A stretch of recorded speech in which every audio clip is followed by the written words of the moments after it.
Good evening. Welcome back to San Francisco SF Commons. Tonight we have a show regarding change. Change is in the air. We have elections going on all over the country at all levels. In Congress, all the seats for the House of Representatives are up. So you want change? Vote. In the Senate, majority of the seats are up. At the state level, the current governor is turned out. We have an election for governor, attorney general, secretary of state, insurance commissioner, and other constitutional offices. We have an election coming up for SEIU 1000, the union representing the 96,000 workers of the state in California. The current slate of officers have been in their positions for anywhere from 7 to 13 years. There's a clamor for change, not only within the rank and file, but with the state workers. Sophia Perkins is running for president of SEIU 1000. She works for the Department of Healthcare Services and has been an employee of the state for 18 years. Annika Walls is running for vice president, organizing representation. She is a disability evaluation analyst and with the Department of Social Services. She has been with the state for 13 years. Tony Owens is running for vice president for bargaining. He's an information technology analyst for CalPERS. He's been with the state for 10 years. Kevin Manager is vice president secretary. Kevin Manager is running for vice president, secretary, and treasurer. He's an information technology specialist with the Franchise Tax Board. He's been with the state for 30 years. Welcome, gentlemen. How are you? Thank you.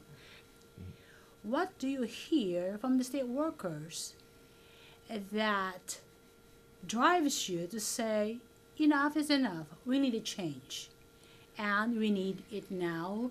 Not only do we want and demand it, but the 96,000 workers of the state of California want change. For the opportunity. There's a disconnect, and we feel that. I'm an IT worker. We just went through a reclass. It affected somewhere around 9,000 state IT workers. In terms of the leadership, there's a definite disconnect. People are looking at what they've done to this point, and they're saying, can we do better? Is there more? And I feel like the slate that we have is, a group of people that have looked at this and said, you know what, we can do better. People should expect to see their leaders at their work sites. They should expect to see people that are, coming to the job and making a presence felt. They want representation. They want people to stand up for them. They want them to do the things that a union is supposed to do. For many of our members, they only know they have a union once a month when their dues are taken out of their paycheck. Right. They don't see the union stepping up to help them in the workplace. And part of that is because the resources have been allocated away from, in many cases, from the work sites to other campaigns. The union dues collected from 96,000 workers comes out to about $60 million a year. Right. That's quite a lot of money. Yes.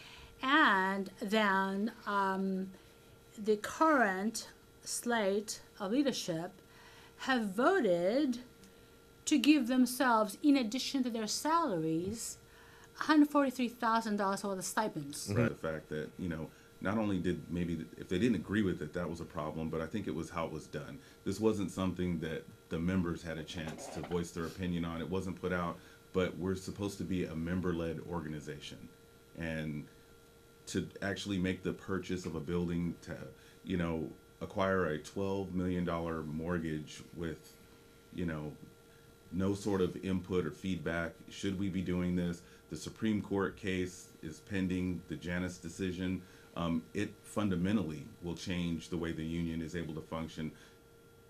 But this $12 million mortgage will still be there. So my question is, you know, are people accepting of the fact that we have leadership that it's not going to engage them before they, you know, make these kind of decisions?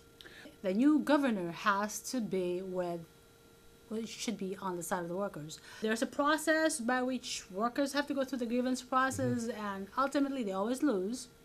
And then the union, according to what a union should represent them and take them to a legal position where they're able to either negotiate, bargain, settle, or go to court. Yes. But there is not that kind of representation. From beginning to end of what you describe when you have problems in the workplace, it starts initially, ideally, with a job steward on the site. So you have to have plenty of job stewards and have to have resources for these stewards, Right. so they can adequately represent the members or the workers there. right. Because many times you can resolve it right there. Right. But if that's not good, if you have to go to a formal grievance, well, you need to have the union field reps there to help you along and move that case forward. And then we get into what you were talking about, as that gets, you know, rejected by the Labor Relations Office at the department, and we want to take it to the State Personnel Board and move it on up the chain. Right. The union is only looking for the star case, and they reject so many cases that have grounds. Right. They should be taken forward. These members have suffered. Right. And yet we don't take it forward. We don't have their back because it's not the star case. What do you mean star case? The easy win. So I've been a job steward for about 4 years now, and you know, one of the things that, you know, I take a lot of pride in is the fact that, you know, when someone has a problem and they're stressed out, you know, if there's something going on and they need somebody that they can talk to, somebody that can represent for them, it's not a paid position. Right, You know? exactly. And when you're able to go in there and to meet with management and to come up with a solution that, you know, it benefits the employee, it benefits, you know, the management team, it's a good feeling. I mean, I take, you know, a lot of pride in being a steward for that reason, because you are helping people. But it doesn't blind me to the fact that there's not enough of us, there's not enough stewards. And, you know, Kevin spoke to it, you know, pretty well, to say that, you know, there's a reason for that. Well, okay, let's ask this one question. If you're working on a case with, with an employee in your union steward and they bring you your problem, do you get to consult with a lawyer and present the facts to them and say, hey, here's an employee, there's all these issues, there's problems? At the beginning, no. At the beginning, you Yeah, work with a see. union rep who is versed in labor law and policy. Right. And at that level, we're not getting into the legality of it. We're Right. dealing with just enforcing the contract. But if we cannot be resolved at the department level, that's where you're going to bring in the lawyers. And this is where Joe Biden, who famously said, you know, don't tell me what you believe in, show me your budget. The way you allocate your funds, the way you allocate your resources, that shows what you believe in. Right. And when we're not giving enough to our representation, to our legal team to take these cases forward, that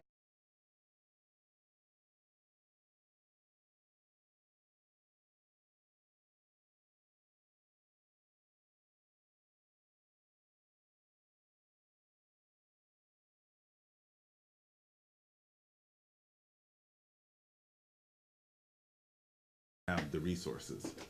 yeah, there are many union reps, field reps, who have to cover many different work sites across, other than be able to form a relationship with the stewards and with the members around.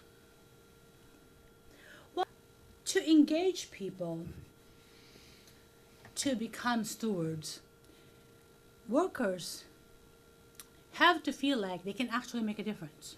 People say that, you know, we don't have the resources to do Yes. this, or we don't have the money to do that. We're spread so thin.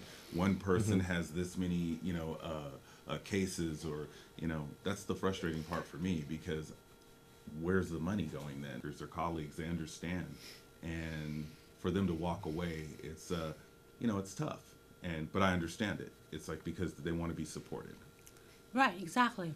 So, how does the union arrive at who endorse candidates? For the governor's race, John Chiang is favored by, my God, 85% of the workforce. Right, and by these two guys too as well. Right. Yes. Well, the guy, he has Yeah. a history, he has a track record. Yes. I mean, You know, you can look at what he's done, and so it's there. And I'm pretty sure that most state workers are probably aware that this is the guy that took on Schwarzenegger. So, Yes. Right. you know, people don't forget. You know, it's like, so I can't answer the first part of your question, which was how does, you know, the union leadership make those decisions, because I know that there is a process in place for that to happen. But just speaking from, you know, the ground level, people, real people that were around back in 2007, 2008, when we were being furloughed, when Schwarzenegger was coming after us, this guy stood up. So, you know, to me, it's, you know, it's never what you say, it's really about what you do, and he's got the track record, he's got the history there. So. Yeah, many workers are, you know, confused about this. Why we're not supporting Chung when he supported us so much? But the process that we fight for all. I want to make sure that as we go forward, we incorporate all the things that are absolutely critical. Great paying jobs, healthcare, essential services, and you're critical to making sure that all of that happens. And then I want to make this loud and clear. I'm going to follow some tough principles. As your governor, I'm going to sign legislation to make sure that we provide bargaining rights for the child care providers in the state of I want to make sure that we pay unemployment benefits to the classified employees. Because we have to make sure that we bring back dignity, decency, respect to every single position. You look at this isn't about leadership and convenience. This is leadership that stands when it's hardest. When I got to the Board of Equalization, I led the effort, and thank you, Stephen and Larry, formerly of my staff, the justice or generous effort at the Board of Equalization. Today they are represented, they are members of SEIU 1000. That's the type of practical, effective leadership that's transformative. And private, that's how you get access to healthcare that doesn't break the bank. That's how you have people fighting for communities that build more housing. You need leadership, public, private, that understands the hopes and dreams, the backbone of California, America, the workers of America. Thank you. So brothers and sisters, that's the last of our questions from our locals. Fine. I was there for you by taking on Governor Schwarzenegger when he wanted to balance the state's finances on your back. I was there fighting for you, taking on the governor's directive on paying federal minimum wage. I have a record, and I kept my promise, as Antonio pointed out. You need a governor who has a progressive vision, who can manage a state budget. Because if you can't have the money, you can't pay for the programs and can't fight for the services. I want to make sure that this state, and I will continue that promise, to make sure that you have bargaining rights for the child care workers, that we will pay unemployment benefits for the classified employees. I will fight for racial justice. Black lives matter. Everybody receives dignity. I want to make sure that we fight for immigrant rights. Right? We need to take on the hatred and the bigotry of President Trump. You have me to protect you. I always have, and I always will. And so today, as we understand this, right, we're gonna fight. When people were making fun of California, I stood tall, right? There's no way they're gonna let them embarrass us. And in the governor's office, we're gonna show a shining example of how you battle and fight. Now, we need a governor also who understands fundamental dignity, worth, and prosperity for every working Californian. Each local getting a vote to support a candidate, and that went for Gavin Newsom for reasons passing understanding.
Much of what I heard at one of these town hall voices, if I remember how the process works, much of what I heard is that, well, we want to support Newsom because he's going to win and we want to make sure he doesn't forget us. But that's selling out. That's not supporting your workers. That's not supporting the people who supported you like John Chiang did. Right, right. And what our members, what I've experienced, is what they seem to want. Ways of leadership. There's the one where you talk to your people and you tell them what they're supposed to be doing, tell them what's so great about the organization, the union. Or there's the other way of leadership, which we want to model, which is hearing what our members want, taking that voice and telling that to the governor, telling that to the legislature. Because after all, isn't that the history of the union? Right. Absolutely. Yes. That's what the union is all about, Well, right? that's why politics matters. I mean, one of the things that come up is people, question, the politics that the union's involved in, but it does matter, because we have to have people that we can work with to make sure that we have policies in place that benefit state workers. How do we do that if we're not involved in some level to politics? We have our core function, which is, bargaining, representation, our contract. But we also have to make sure that we have people that support us, that support state workers with policies that will benefit all of us. What are the first few things that you want to accomplish? Like the first 90 days in office. What's the plan? Part of our plan is in the first 100 days in office, one of the first things we're going to do is put forward a proposal to end the stipends for the statewide officers. Right. So In a $60 million budget, it's really not that much money. It's a lot of money to me, a lot of money to you, Yeah. but for a $60 million budget, it's not that much money. But the principle of it, of putting yourself in the top 1% of these people that you represent, is to put forward a motion to rescind the stipends. Right. And then, of course, recuse ourselves from that. We're not going to vote on that as the current officers did. We don't want anything to do with it. Let the board decide on that, and they'll probably take it away. Good. The second thing is we need term limits because you mentioned Yvonne Walker. This is her second term. She's running for a third term. Before that, she was vice president of bargaining. Before that, she was the chair of a bargaining. She's been out on union leave for over a decade. And workplace who can bring that experience forward. So we have a term limit proposal, no more than 2 terms per 10 years. Well, the other thing, let me just jump in here real quick, because one thing I want to make sure that people know is that we've got to look at the books. We've got to open up the books. We've got to see where is the money. Where's the money going? We've got to see what was done, because we hear rumors all the time. Well, we don't want to put rumors out there. We want facts, and we want to be able to have an independent audit of the finances. Okay, great. Well, ladies and gentlemen, that is a lot. But anyway, you see the website. You can contact them, and hopefully these guys would be successful in making that change. Hopefully the change we all want and deserve will happen throughout, not only throughout the nation, but throughout the state. Ladies and gentlemen, thank you so much for joining us again, and good night.